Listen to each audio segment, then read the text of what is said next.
La adherencia a tratamientos farmacológicos en los enfermos con patologías crónicas es uno de los problemas que, como sabéis, más preocupa actualmente, tanto a la comunidad científica como a la administración sanitaria, que es quien controla los dineros. Y esta problemática ha hecho plantear diversas estrategias, como sabéis, tanto a nivel administración como a nivel distinto tipo de otros organismos científicos, industria, etc.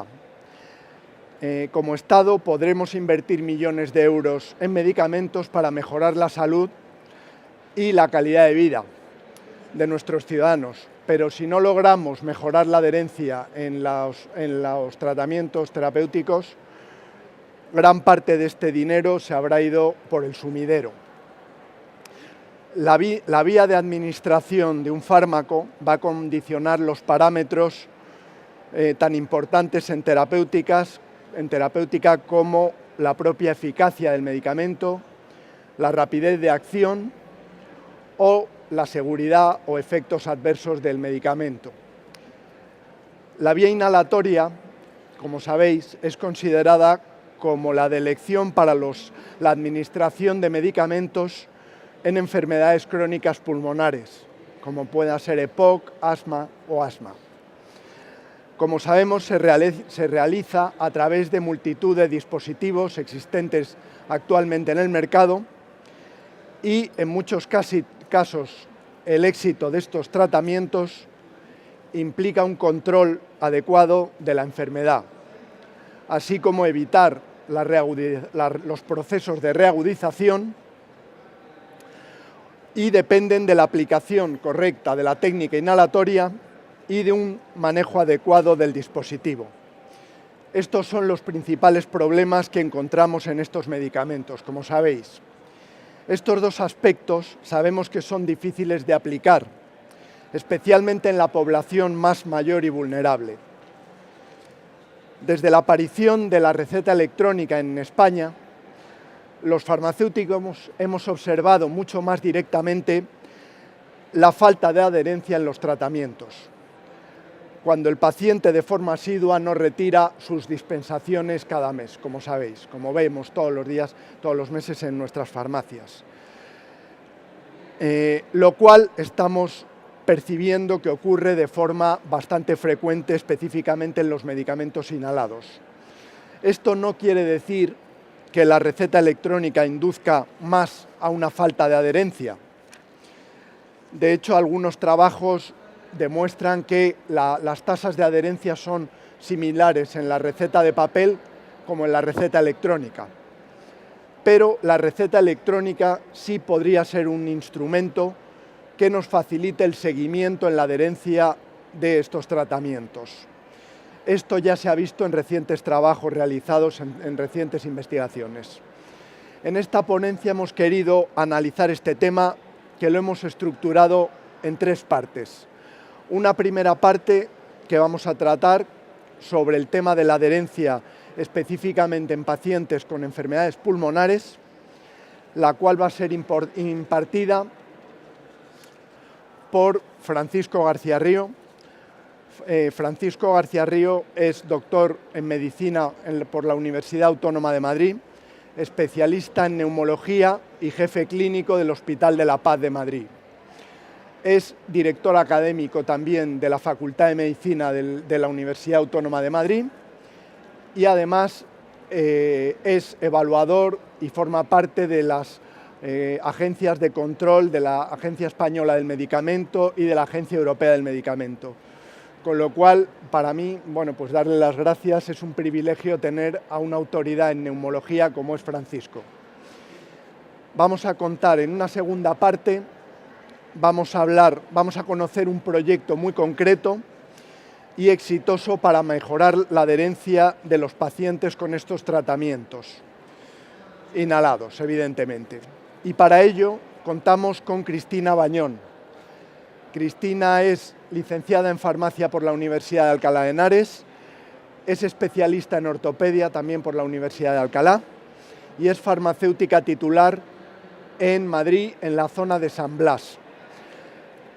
Contar con Cristina para mí es también un gusto porque a su juventud y a su entusiasmo une sobre todo su profesionalidad, con lo cual en una persona tan joven que no llega a los 30 años, contamos con alguien que de verdad está haciendo una labor asistencial creo que importante y que sirve de ejemplo para muchos otros que peinamos canas. Y por último vamos a contar con una tercera parte en la cual queremos presentaros un estudio piloto que esperamos continuar en 27 farmacias madrileñas que comenzó el Colegio Oficial de Farmacéuticos de Madrid, contando también con la asistencia, con la colaboración del doctor García Río, y que determina el grado de adherencia de estos pacientes y la necesidad de intervención activa por parte del farmacéutico. Veremos muy pocos resultados porque el trabajo lleva simplemente unos meses de ejecución, no son representativos, pero sí queremos que veáis que se ha comenzado este proyecto y que puede darnos alguna visión respecto al tema, a la problemática que vamos a tratar. Y dicho esto, Francisco, cuando quieras. Bien, buenas tardes.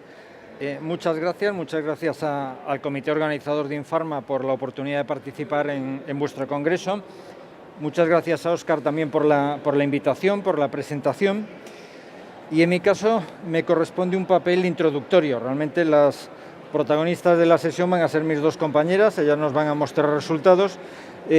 Mi tarea es más poner en contexto lo que supone la relevancia, la importancia de la adherencia al tratamiento en enfermedades respiratorias crónicas, fundamentalmente en EPOC y en asma. Bien. Quizás, si me permitís, empezar con una cuestión semántica, y es que en ocasiones existen términos que podrían generar cierta confusión, como es cumplimiento, adherencia. Bueno, simplemente recoger esta breve reflexión. Hablamos de cumplimiento cuando el paciente sigue las indicaciones que le damos en una consulta, esté de acuerdo o no con ellas. Hablamos de adherencia cuando el paciente sigue estas indicaciones con las que además previamente ha mostrado su acuerdo, su aceptación. Realmente este es el problema hoy en día que nos acoge, es decir, ya no estamos en una medicina o una asistencia sanitaria de siglos pasados en las que se hacía una imposición y una serie de mandatos obligatorios al paciente. Ahora tenemos que llegar a este tipo de relaciones, pero incluso en el futuro probablemente ya no hablaremos de falta de adherencia, sino que tendremos que hablar en próximas décadas de falta de concordancia. La concordancia es cuando decidimos, el paciente y los profesionales sanitarios, juntos el tratamiento, las distintas opciones, y se hace partícipe al paciente de la elección o a su familia de los distintos recursos. En este caso nos vamos a centrar en la segunda opción, la adherencia, porque es lo que hoy en día todavía manejamos en la práctica habitual. Y desde este punto de vista mi pretensión es presentar la falta de adherencia como algo que se ha dado en llamar una enfermedad. Realmente la falta de adherencia, lo veremos a continuación, por las consecuencias, por el impacto que conlleva, pues supone un verdadero trastorno para el enfermo y por lo tanto tiene un comportamiento, y lo podemos incluso afrontar de forma similar a la que manejamos otra serie de enfermedades respiratorias o de otro origen. Y por lo tanto, cuando le explicamos en la facultad a los estudiantes las distintas enfermedades, pues en la falta de adherencia creo que se puede realizar un mismo enfoque, hablar de su definición, de su frecuencia, de las causas, de qué impacto, qué manifestaciones clínicas produce, de cómo diagnosticarlo y de cómo tratarlo. Bien, pues es lo que, si os parece, vamos a tratar de hacer en los siguientes minutos. ¿Qué es falta de adherencia? Bueno, pues lo contrario de la adherencia. ¿Qué entendemos por adherencia? Pues de forma convencional consideramos que un paciente es adherente al tratamiento cuando hace un tratamiento, cumple un tratamiento con el que se encuentra bien, con el que se encuentra satisfecho. También cuando realiza el mínimo tratamiento que es eficaz, y aquí estamos evitando lo que son en ocasiones prácticas de sobredosificación, sobreuso terapéutico, etcétera, pero sobre todo cuando cumple al menos el 80% de la prescripción. Esto es lo que consideramos adherencia. Por lo tanto, la falta de adherencia sería lo contrario, cuando un paciente realiza menos del 80% del tratamiento que se le ha prescrito. Bien, ¿cómo la clasificamos? Pues en principio existen distintos acuerdos o distintas aproximaciones. Esta es, digamos, esta diapositiva está extraída de un resumen de estas aproximaciones y es quizá lo más sencillo. Podemos considerar que existe una falta de adhesión, una falta de adherencia de carácter involuntario. Esto no funciona. Involuntario o inconsciente, en el que el paciente, pues en muchos casos por olvido, porque no realiza adecuadamente la técnica inhalatoria y él piensa que se está dando de forma pautada y estandarizada un tratamiento que en el fondo no está recibiendo por un error en la técnica, por falta de comprensión de lo que realmente debe hacer. Bueno, pues estas son causas que en muchas ocasiones llevan a una falta de adherencia, sobre las que puede resultar relativamente sencillo actuar y facilitar el cumplimiento.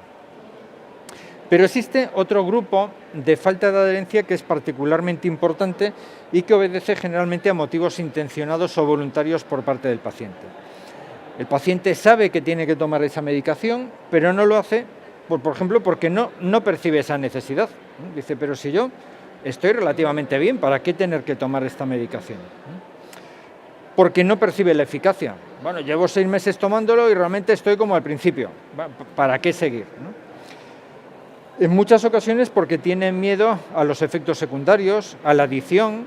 Es frecuente que nos comenten en la consulta, pero enseguida me voy a hacer adicto a esto y si después lo necesito, ¿qué va a pasar? Bueno, pues estos son motivos que lo desencadenan y incluso en otras ocasiones por desconfianza con el sector sanitario en el sentido más amplio, desde el médico prescriptor, la farmacéutica que produce el producto que se prescribe, cualquier otro ámbito. Bueno, el paciente desconfía de este sistema y decide de forma voluntaria y plenamente consciente dejar de tomar.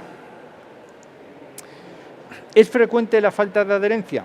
Bueno, pues este es un análisis que realizó la Organización Mundial de la Salud y es un diagrama en el que están representados, siento no poder proyectar, en el eje de las X los porcentajes de falta de adherencia y en el eje de la vertical está representada la prevalencia de las enfermedades. De aquí querría destacar en este caso, bueno, pues el asma como ejemplo de enfermedad respiratoria crónica, ¿dónde se encuentra? Esa es la falta de adherencia.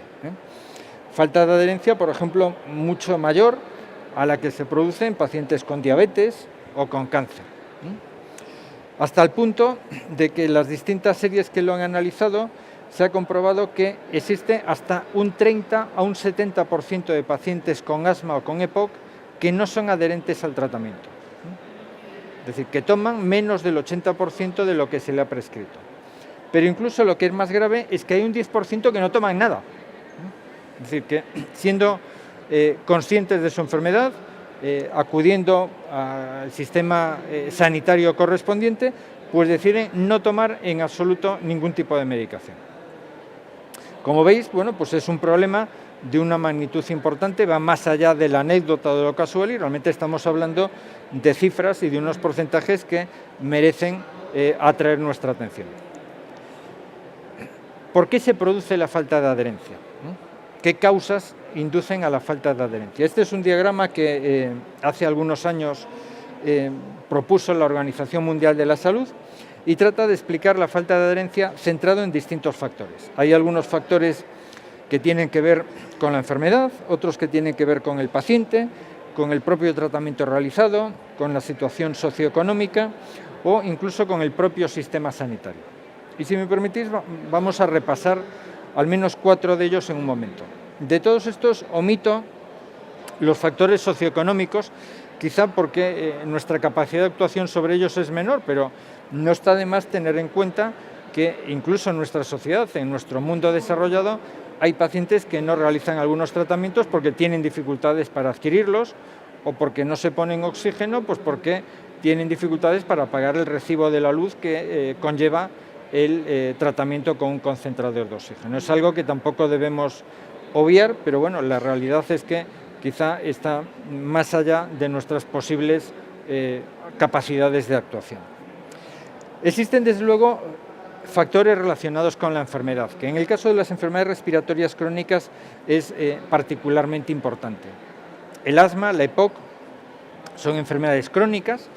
En muchos casos los pacientes llevan 20, 30 años realizando distintos tipos de tratamientos, que tienen niveles de gravedad muy variables, que en ocasiones su curso puede ser errático. Los pacientes pueden tener meses en los que se encuentran muy mal hasta el punto de necesitar incluso ingresos hospitalarios, frente a otros meses en los que están prácticamente asintomáticos, con ningún tipo de limitación para hacer actividad.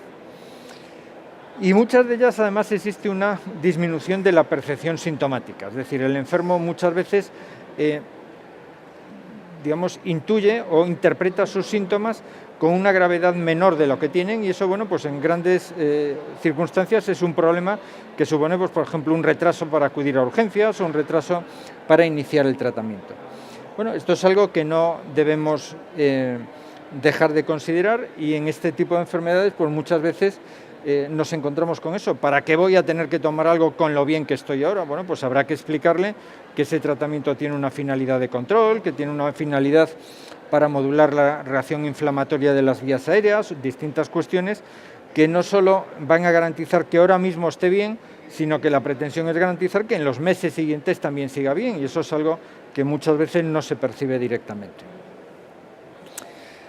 Otro problema tiene que ver con el régimen o los regímenes terapéuticos que utilizamos. Como decía anteriormente el moderador, en la mayoría de estas enfermedades el tratamiento lo vehiculizamos por vía inhalada, porque con dosis menores conseguimos similar efecto y por lo tanto la iatrogenia o los efectos secundarios que producimos son mucho menores. Pero eso conlleva pues una dificultad añadida. Los pacientes pueden estar más o menos acostumbrados a tomarse una pastilla, pero administrar los inhaladores es una práctica que no es tan habitual o tan rutinaria. Y además, cuando por la distinta posología disponible nos encontramos con una oferta de inhaladores realmente abrumadora, con distintos sistemas de funcionamiento, etc. Bueno, pues esto es algo que también de alguna forma tenemos que considerar, y si es posible, por reducir el número de inhaladores o recurrir a aquellos dispositivos que tengan menor dificultad en el manejo, dispositivos que permitan combinar en un mismo inhalador varios tipos de principios activos, o que permitan incluso reducir la dosis. Es decir, si se dan una sola dosis diaria, pues probablemente es mejor que si tienen que dar 4 dosis al día en cuestión de abandono o de olvido del tratamiento. Bueno, es algo que está ahí y que tampoco debemos de dejar considerar. Frente a esto, quizá una reflexión: que muchas veces se piensa que el tipo de dispositivo condiciona el cumplimiento, y en ocasiones se cuestiona la utilidad de los dispositivos de polvo seco en cuanto a capacidad para garantizar el cumplimiento por parte de los pacientes. Es un estudio que se realizó pues ya hace unos años, en el que precisamente lo que se comparaba era, en pacientes con enfermedades respiratorias crónicas, la adherencia al tratamiento en dispositivos presurizados y en dispositivos de polvo seco. Y ahí se demostró que la adherencia al tratamiento en los dispositivos de polvo seco puede ser el doble de los dispositivos inhalados convencionales. Por lo tanto, sí son unos buenos instrumentos, la cuestión es que hay que utilizarlos y formar al paciente de la forma correspondiente y debida. Y uno de los graves problemas que tenemos en este sentido precisamente es el desconocimiento o la gran falta de formación en el manejo de inhaladores. Este también es un artículo que se publicó, hacemos un grupo español ya hace algunos años, y en el que lo que se valoraba eran los conocimientos que tenían técnicos sanitarios en el manejo de distintos tipos de inhaladores, clasificando pues aquellos que tenían una pobre formación frente a aquellos que tenían una formación adecuada en manejo en distintas cuestiones. Y como se puede ver, realmente las cifras son llamativas, cuanto no alarmantes, pero incluso esto es extensible a todos los ámbitos sanitarios. Ya no es una cuestión de atención primaria, sino que incluso en atención especializada pues existe un profundo desconocimiento del manejo preciso de todos los inhaladores. Si no tenemos esta información, probablemente la capacidad para formar al paciente o al familiar en cómo hacerlo pues será probablemente mucho más complicada. En tercer lugar, decía que hay otra serie de motivos relacionados con el paciente. Y la realidad es que, bueno, vemos niños, vemos personas jóvenes. En la consulta, bueno, pues en ocasiones hemos tenido la oportunidad de ver a Beckham, pero la mayoría de los pacientes de nuestras consultas no entran en este perfil de pacientes. Pues son personas mayores, con dificultades, en alguna ocasión incluso con torpeza en el manejo de cuestiones pequeñas y tenemos que asumir esta circunstancia. Y en general se asume que los factores del paciente que más pueden limitar el cumplimiento tienen que ver con la percepción de necesidades y con las creencias del propio paciente. No creencias de otro tipo, sino creencias en el ámbito sanitario, me refiero. Y esto se podría representar en este esquema. Es algo que se propuso ya por parte de algunos autores. Las creencias fundamentalmente tienen que ver con la necesidad que el paciente percibe de utilizar la medicación y con la preocupación que le genera utilizar esa medicación, ¿vale? Y según estos dos esquemas, podríamos clasificar a los pacientes en 4 tipos. Habría un grupo de pacientes que perciben una alta necesidad del tratamiento y que además realmente tienen escasa preocupación por los efectos secundarios o por las complicaciones que se puedan derivar del tratamiento. Esos podríamos llamarlos los aceptadores, son los pacientes a priori más fáciles. Existe otro grupo en el extremo opuesto, que son aquellos que realmente no perciben la necesidad de tener que hacer un tratamiento y además están francamente preocupados por todas las complicaciones o por todas las consecuencias negativas que se puedan derivar del tratamiento. Podrían ser los escépticos. En los otros dos esquemas, en los otros dos extremos estarían los pacientes que sí perciben una necesidad importante de utilizar la medicación, pero que sin embargo mantienen importante preocupación por las consecuencias de la misma, serían los ambivalentes. Y por último, los indiferentes, es decir, aquellos que ni les preocupa la enfermedad ni les preocupa la medicación, que realmente les trae un poco todo sin cuidado, ¿vale? El clasificar a los enfermos en estos esquemas no es casual, porque de hecho cuando se analiza el cumplimiento terapéutico se comprueba que hay diferencias importantes. Cuando se realiza análisis de recogida del tratamiento en farmacia como valoración de la adherencia mediante otros procedimientos, pues se comprueba que aquellos aceptadores tienen un alto cumplimiento, mientras que en los otros casos es menor. Bueno, pues este ya es un primer reto. Si somos capaces de actuar sobre las creencias de los pacientes, es posible intentar convertir escépticos e indiferentes en pacientes aceptadores, y es algo que nos afecta a todos los profesionales de la salud. Y esto tiene que ver, como decía, con experiencias relacionadas con situaciones pasadas, con reaudizaciones previas, con automanejo, con dificultades en la interpretación o en el conocimiento del inhalador. Y eso es tan importante que se ha comprobado, y esto también es evidencia científica, que cuando un paciente está satisfecho con su inhalador, realmente cumple mucho más el tratamiento. Este es un estudio en el que se analizaban aquellos factores que se asociaban con un buen cumplimiento, ¿vale? Entonces hay algunos factores que podrían ser discutidos, pues por ejemplo tienen que ver con el sexo, con la edad, con el grupo étnico, pero hay un factor que destaca por encima de todo. Cuando el paciente está contento con su inhalador, lo cumple, se lo administra más. Entonces muchas veces, como política, pues incluso a veces en la consulta puede ser útil enseñarle los distintos inhaladores que se pueden utilizar en cada caso y decir, pues mire, pruebe y elija cuál es el que le gusta más, cuál es el que le va a resultar más fácil manejar. Insisto, esto es actuar sobre las creencias en este sentido de los pacientes. Factores relacionados con el sistema sanitario. Bueno, pues estamos en el contexto que estamos y habitualmente la educación en salud de nuestra población en general es limitada.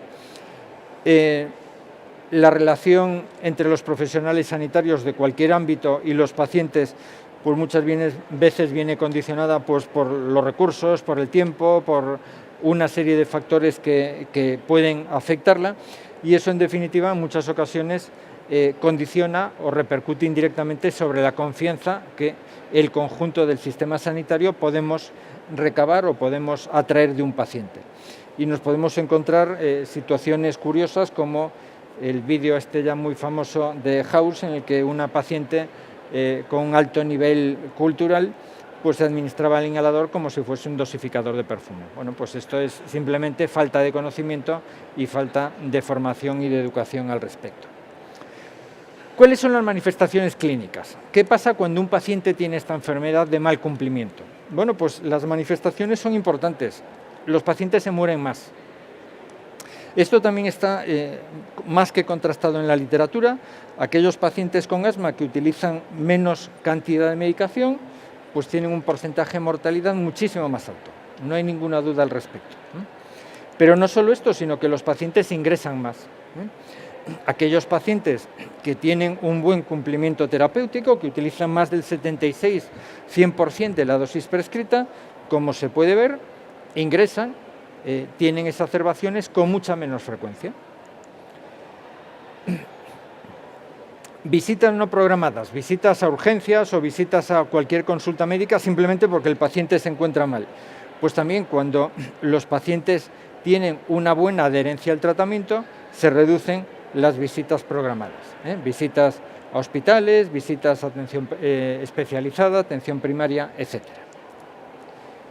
Dos aspectos ya puntuales de lo que nos queda en la enfermedad. ¿Cómo diagnosticarlo y cómo tratarlo? Bueno, pues existen sistemas ahora más o menos sofisticados para la detección y el diagnóstico de la falta de adherencia.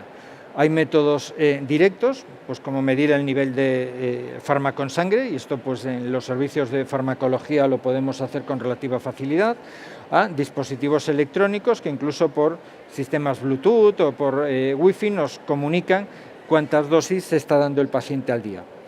Métodos indirectos, pues del juicio clínico, cuestionarios, resultados, es decir, realmente existen instrumentos para poder valorar, ¿vale? ¿Qué hacer ante la falta de adherencia? Bueno, pues esencialmente existen posibilidades de mejorar la falta de adherencia en nuestros pacientes con enfermedades respiratorias crónicas. Y yo creo que esas posibilidades se resumen en dos pasos, para no entretenerme mucho. Primero es detectarlo, preguntar al paciente si se toma la medicación, o ver, bueno, pues en vuestro caso si realmente recoge la medicación prescrita o cualquier otro dispositivo. Cuestionarios, en fin, cualquier instrumento que tengamos a nuestra disposición. Y segundo, actuar sobre ello, pues optimizar la prescripción, actuar sobre la educación, mejorar la concienciación del paciente, modificar hábitos, etcétera, etcétera. Esto es particularmente importante y esta es la última reflexión que quería hacer antes de las conclusiones, porque cambia en gran parte la forma de actuar en medicina. Este es un esquema que se propuso en una revista americana. La realidad es que cuando un paciente viene a la consulta y está con síntomas, si estaba tomando un fármaco A, pues lo normal es que el médico, cualquiera de nosotros, diga, bueno, pues le voy a poner otra cosa porque con esto no va bien. Lo correcto no sería hacer esto, lo correcto quizás sería hacer lo que está en el otro lado del esquema. Si el paciente viene a consulta y efectivamente es adherente al tratamiento, habría que hacer eso. Pero el paso previo sería ver si es adherente, y si no lo es, no tiene sentido escalar el tratamiento y ponerle más cosas. Habría que incidir precisamente sobre lo que está tomando para garantizarlo, ¿vale? En definitiva, y ya para dar paso a mis compañeras, la falta de adherencia a inhaladores es muy frecuente en asma y EPOC. Recordar, 30-70%, 10% no toman nada. Depende de muchos factores. No es solo culpa de un solo agente, del paciente, de su entorno, de la educación, del dispositivo, de lo que hemos recetado. Es difícil de medir, tiene consecuencias sobre la evolución de la enfermedad, se muere más, tiene más agudizaciones, etcétera, y desde luego, bueno, pues se puede mejorar actuando sobre cualquiera de estos componentes que, como hemos visto, condiciona la falta de adherencia. Esto es todo, muchas gracias.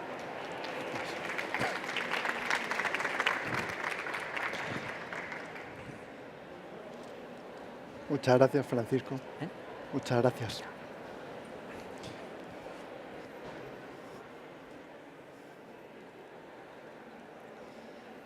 Bueno, buenas tardes, soy Cristina Bañón. Hemos visto el concepto de adherencia perfectamente, cómo detectarlo, cómo podríamos solucionarlo, y ahora yo os voy a proponer lo que hicimos en la oficina de farmacia para mejorar esta adherencia.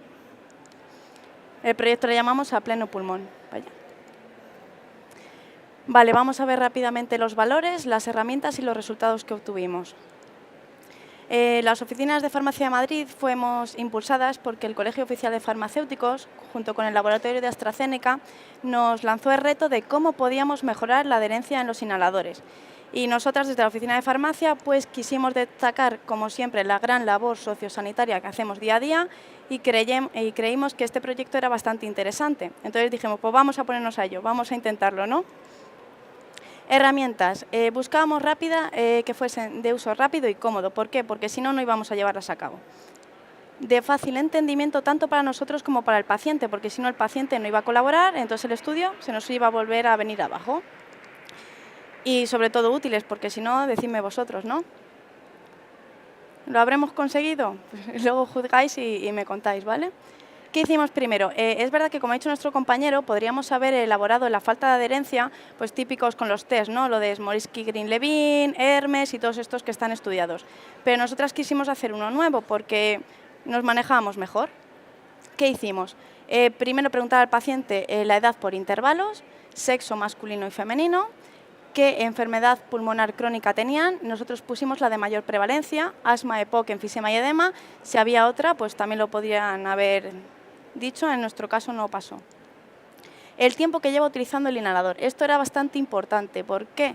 Porque el Colegio de Farmacéuticos de Madrid nos propuso la falta de adherencia en tratamiento crónico. Entonces, claro, nosotros dijimos, una persona que lleve menos de un año usando el inhalador tendrá dudas, se las vamos a resolver, pero no vais a formar parte del estudio porque no sois crónicos y no tenéis receta electrónica, aunque sea puntual, pero no la tenían a largo plazo. Inhalador que utilizaban en aquel momento. Si entendían su uso, sí, pues si no le importa, demuéstremelo, porque sabemos que siempre tenemos ahí algún paciente que se le olvida hacer algún paso y no son conscientes del problema que tienen. Si entendían las dosis que le quedaban por utilizar, si se enjuagaban o no después de cada inhalación y otros problemas localizados. En nuestro caso, el único puntito, pues el típico que se te queja del precio, aunque lleve receta, sea pensionista y haya llegado al tope. Pero eso no va a pasar siempre, ¿vale? Entonces, a ver, lo que hemos dicho primero es que tenía que ser rápido. ¿Por qué? Porque vamos con el tiempo siempre pegado. Entonces, tanto para el paciente, si era lento, no lo iba a hacer, y tanto para nosotros tampoco lo íbamos a llevar a cabo. ¿Cuánto hemos tardado en hacer la encuesta? Menos de 2 minutos. Esto es en general, ¿vale? Ya siempre tenemos el paciente que le preguntamos ¿qué enfermedad tiene usted? Y te cuenta la vida de su nieto y de su sobrina y del vecino. Pero quitando esos casos, menos de 2 minutos. Pues de momento lo vamos consiguiendo. Vale, ahora a grandes rasgos. Ya hemos dicho que el tiempo que la llevaba utilizando el inhalador era un criterio de exclusión para nosotras. Si entendían su uso, aquí localizamos un problema. Si entendían las dosis que le quedaban por utilizar, otro problema. Y el último, si se enjuagaban después de cada inhalación, otro problema localizado. Pues ahora vamos a resolverlo. Vamos a ver, ¿entiende su uso? ¿Cómo que no? ¿Cómo que no lo entiende si usted es un paciente crónico y va a tener que utilizarlo mucho tiempo o lleva mucho tiempo utilizándolo?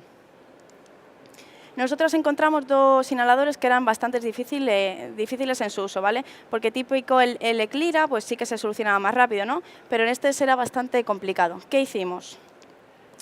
A ver, como ha dicho nuestro compañero al introducirlo, sí que es verdad que esto es sobre todo en población un poquito más mayor, que el entendimiento pues lo tienen un poquito más precario, digamos de esa forma, ¿no? Entonces, sobre todo era para ellos. ¿Qué pasaba? Vale. Pues localizabas el problema, te sentabas con ellos y dedicabas un tiempo, pues lo que fuese, ¿vale? Le explicabas cómo se utilizaba el inhalador, veías que lo entendían, ellos estaban contentos y se iban a casa. Y a los 15 días volvían y tú te interesabas para hacer un seguimiento. Y o no te contestaban, o se ponían vergonzosillos, algo pasaba, ¿no? ¿Qué pasaba? Que se les había olvidado. Entonces esto había que solucionarlo, porque si no habíamos tenido un tiempo con ellos que no había servido para nada. Entonces la atención farmacéutica la habíamos tirado. ¿Qué hicimos? Pues elaboramos unas pegatinas recordatorias y unos vídeos explicativos. Primero, el Seretide. Insisto en que todo esto tenía que ser rápido y cómodo y eficaz, ¿vale? El Seretide, vale, esto lo tenemos al lado del ordenador, entonces recortamos la pegatina, la pegamos con un celo, no más, y ya se lleva el inhalador con su pegatina. Así le quedaba. A color, ¿por qué? Porque todos somos muy visuales. Entonces, si las cosas las vemos bonitas, prestamos atención. Con el numerito 1, 2, 3 y 4, porque en las pruebas que hicimos de pegatinas había gente que empezaba por abajo, y con la letra un poquito grande, pero no podía ser muy grande porque si no, no servía. En el caso del Symbicort. En el caso del Symbicort tiene tapa. Entonces había gente que no lo destapaba. Pues vamos a poner una pegatina de destapar en la tapita. Ahora os lo enseño. Y luego en el inhalador igual, a color para que lo viesen vistoso y bonito. El 1, 2, 3 y 4 para que no se liasen y no empezasen por el 4. Con poquita letra, no pudimos hacer menos y así quedó. Y este es el inhalador. Lo destapan y ven la pegatina. No molesta la dosis, no molesta nada. Aún así algunos volvían porque o no que habían entendido del todo o pues querían un poquito de más ayuda, un poquito más cariño, ¿no? Bueno, pues no se preocupe porque le voy a poner un vídeo en un dispositivo de la farmacia, usted se va a sentar y se lo voy a poner. Entonces os he puesto un ejemplo de uno de los vídeos que hicimos. Son muy caseros, muy normalitos. Coger con una mano la carcasa externa y colocar el dedo pulgar de la otra en el hueco. Empujar con el dedo alejándolo de usted. Oirá un clic. Deslizar la palanca alejándola. Oirá un clic. Expulsar el aire lo que razonablemente se pueda. Colocar la boquilla en los labios. Tomar aire progresiva e intensamente a través de la Kuhler, no por la nariz. Mantener la respiración unos 10 segundos. Expulsar el aire lentamente. Después enjuague su boca con agua y escúpala.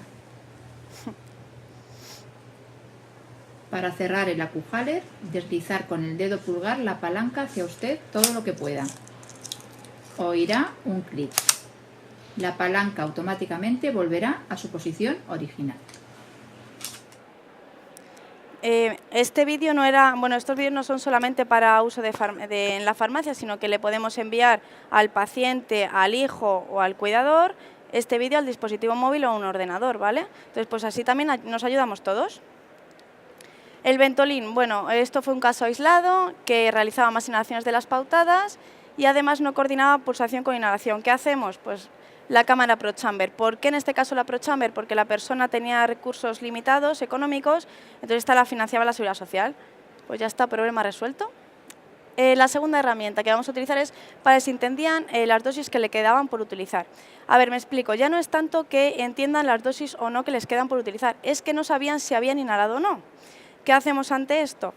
Vale, pues vamos a hacerles un calendario en el que en el día, pues esto es del 2016, ¿vale? Pero imaginaos, ¿vale? El día 8 de septiembre pone que tiene que quedar en mi inhalador 57 dosis. Si yo miro y tengo 58, no he inhalado, tengo que inhalar. En el caso de aquellos pacientes que tenían una inhalación por la mañana y una por la noche, le hacíamos una rayita, arriba el sol, visual, ¿vale? Abajo la luna y las dosis que tenían que dar por la mañana y por la tarde. Esto ayuda al paciente y también al cuidador, porque a veces, claro, se pueden despistar. Último, se enjuaga después de cada inhalación. Bueno, aquí si alguien nos decía que sí, era casi un milagro, ¿vale? Tú les preguntabas por esto y se ofendían diciendo, no, si yo me lavo los dientes todos los días, o no me apetece comprarte el Oraldine, o ¿y qué hago con el agua? Esto no sabe a nada, ¿por qué? No eran conscientes del problema, ¿vale? Entonces, como no eran conscientes del problema, ¿qué hacemos? Y vuelvo al caso de que somos todos muy visuales. Pues le voy a dar a usted un folletito explicativo en el que en el centro pone una imagen que ya le va a invitar a leerlo. Entonces, ¿no se enjuaga la boca? Bueno, pues usted puede tener estos problemas. Le das, ve y van a leer lo de alrededor, ¿vale? ¿Veis? También se pueden tener al lado del ordenador. Si quieres hacer una labor que se vea tu oficina en la farmacia, le pones el sello, si no se lo das así. Y esto es una medida bastante efectiva.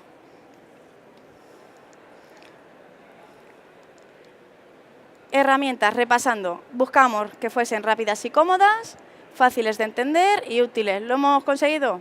Pues yo creo que sí. La evolución fue positiva en todos los pacientes intervenidos. Los que no lo hacían bien mejoraron los síntomas. Eso yo no lo puedo medir, ¿vale? Pero me tengo que fiar del paciente. Si de repente si antes le iba mal el inhalador y ahora le va bien, es que ha mejorado los síntomas, ¿no? Y la atención farmacéutica fue bastante percibida por los pacientes, también por los hijos y por los cuidadores. Te lo agradecen, tú te sientes más contenta, ¿no? Y hemos mejorado la adherencia. Pues muchas gracias y estamos aquí para ayudarnos.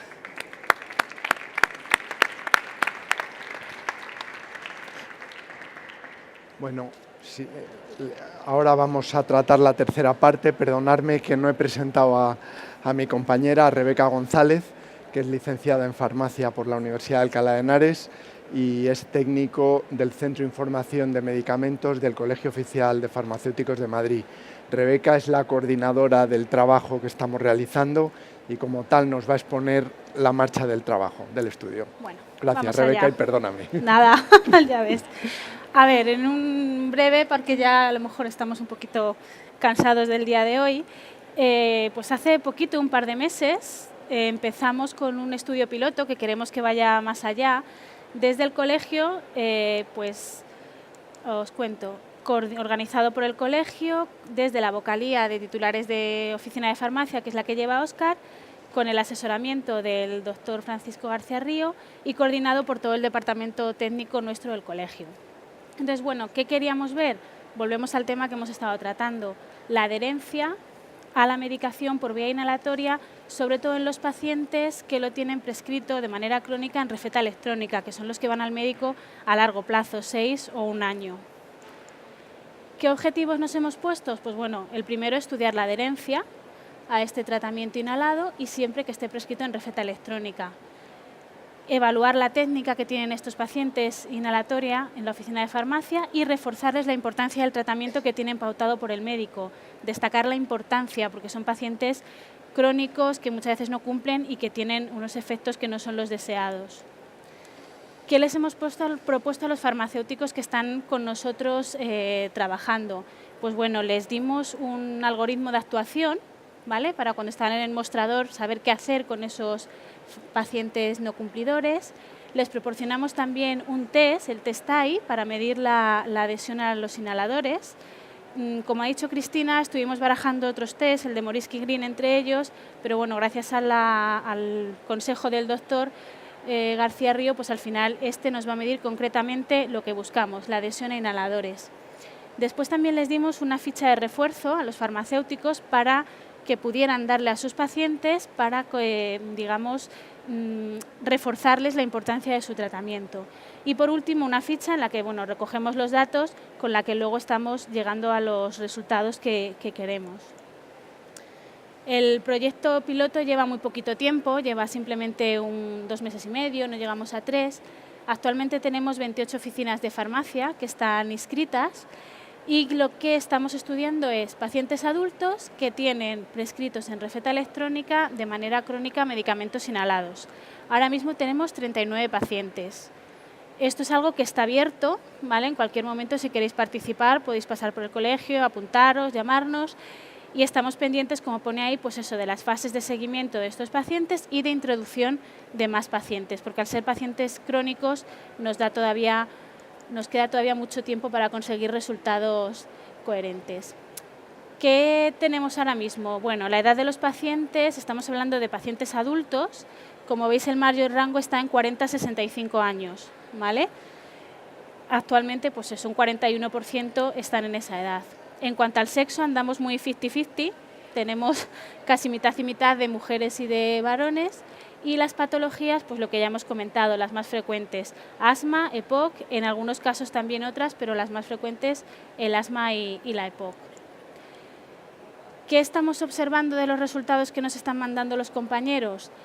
Pues estamos viendo que hay problemillas con el tema de la receta electrónica y de estos tratamientos. Hay alrededor de un 25% de los pacientes no recoge la medicación cuando les toca por fecha, pues se les olvida o han hecho mal la pauta posológica y tienen dosis, siguen con el tratamiento, entonces aquí se está detectando un problema. En cuanto al uso correcto de los inhaladores, aquí la cifra aumenta, un 43% de los pacientes no usa correctamente el dispositivo inhalador. O sea, esto también nos deja ver que tenemos ahí un campo abierto para intervenir desde el mostrador. Efectivamente, lo que os decía, el farmacéutico tiene que intervenir y en un porcentaje bastante elevado, un 64% de los pacientes, bien para recordarles su recogida de medicación o bien por la técnica que no es correcta. ¿El farmacéutico a qué nivel interviene? Pues evaluando y enseñando la técnica inhalatoria a los pacientes, como bien ha comentado Cristina, con herramientas y, como bien ha comentado el doctor, pues reforzando la importancia de ese tratamiento prescrito por el médico. Os he puesto aquí unas pequeñas conclusiones provisionales porque el piloto está todavía muy en pañales, pero bueno, sí que estamos dejando al descubierto pues eso, que hay un incumplimiento terapéutico, tanto por un incumplimiento de la pauta posológica como por un uso incorrecto del inhalador.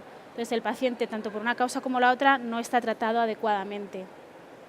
Y estamos también viendo pues, que el farmacéutico ahí tiene que intervenir, facilitando ayuda a los pacientes con los dispositivos y reforzando, volvemos a lo mismo, la importancia del tratamiento prescrito.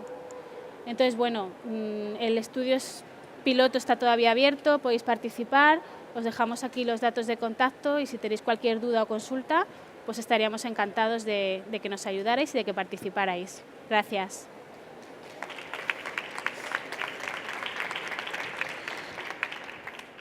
Gracias, Rebeca. Bueno, pues realmente con receta electrónica, como todos vemos en las farmacias, vivimos el paciente que viene diariamente con 4 o 5 prescripciones y le preguntas, ¿y el Spiriva o el Seretide? No, ese no me le des. Eso, por desgracia, creo que el estudio lo estamos viendo y es algo en lo que tenemos que intervenir. Bueno, dicho esto y las 3 intervenciones, pasamos al turno de preguntas o intervenciones que queráis hacer. Venga, animaros, que veo muchas caras conocidas por aquí. Aunque sea una intervención vuestra, una perspectiva, como lo veis. Marisa, desde allí de tu tierra, ¿cómo veis el tema?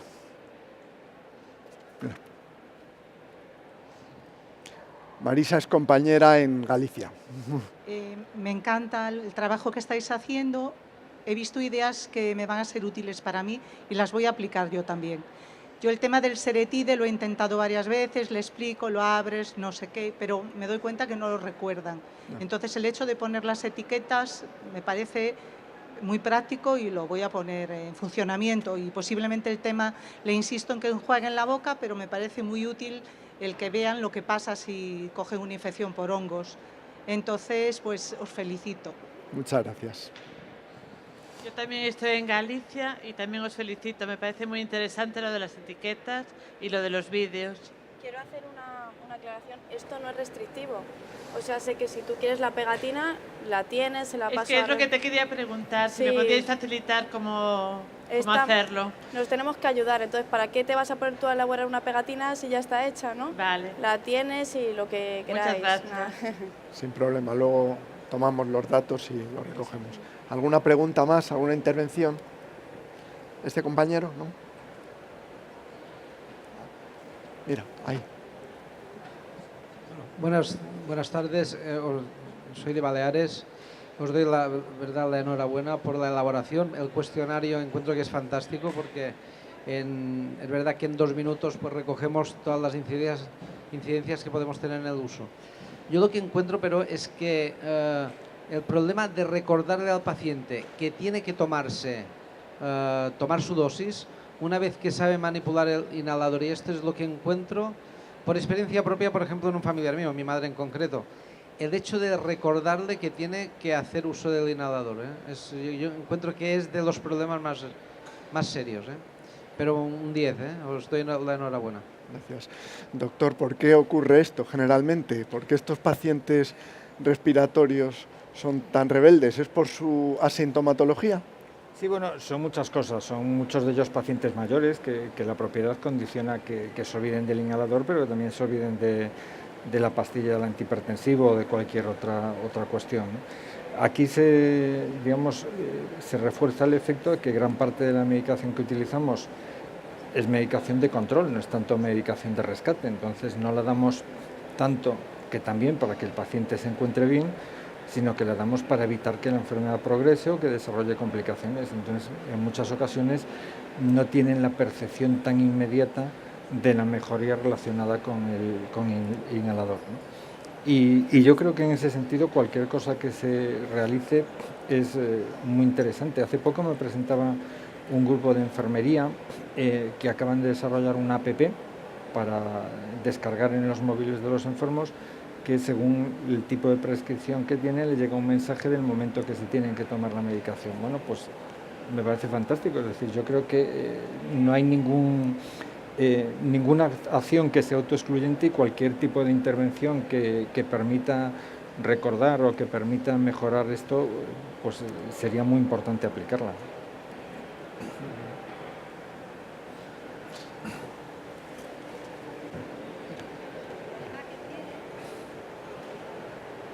Sí, Rosa, ahí tienes el micrófono. A ver, hay pacientes que no son conscientes, dicen, no sé si esto no tiene nada.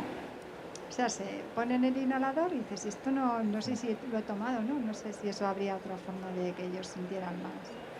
Sí, esa es otra cuestión que se produce a veces, que por ejemplo muchas veces se da con los dispositivos de polvo seco. Entonces, bueno, pues a veces es cierto que en esos pacientes recurrir a dispositivos con cámara o recurrir pues a otra serie de inhaladores que permiten pues la visualización de la nube, pues puede tener interés. Por eso digo, el que exista un arsenal terapéutico tan amplio, por una parte tiene un inconveniente y es que abarcarlo todo es difícil, pero por otra tiene la ventaja de que seguro que hay algo que nos permite mejorar las cosas en cada paciente individual, ¿no? Y, por ejemplo, ¿nunca se ha pensado que pudieran tener sabor el dispositivo? Que de alguna forma note el paciente que lo utiliza. Se han hecho algunas pruebas, hasta donde yo sé, con algunos beta-2 adrenérgicos de acción prolongada con sabor. Lo que pasa es que en estos casos el excipiente que inducía el sabor disminuía la absorción a nivel alveolar del fármaco, ¿no? Entonces, de hecho, una compañía empezó a desarrollar un dispositivo con sabor mentolado. Por ese problema de absorción tuvo que cambiar por otro excipiente y le se puso casi un retraso de 2 años en la comercialización del fármaco, en el sentido que tuvo que volver a repetir ensayos de bioequivalencia y muchas cosas, y es uno de los aspectos que limita un poco también. Muy bien. Pues si no hay más preguntas, muchas gracias a todos los asistentes. Esperamos que alguna luz hayamos puesto en el tema. Muchas gracias.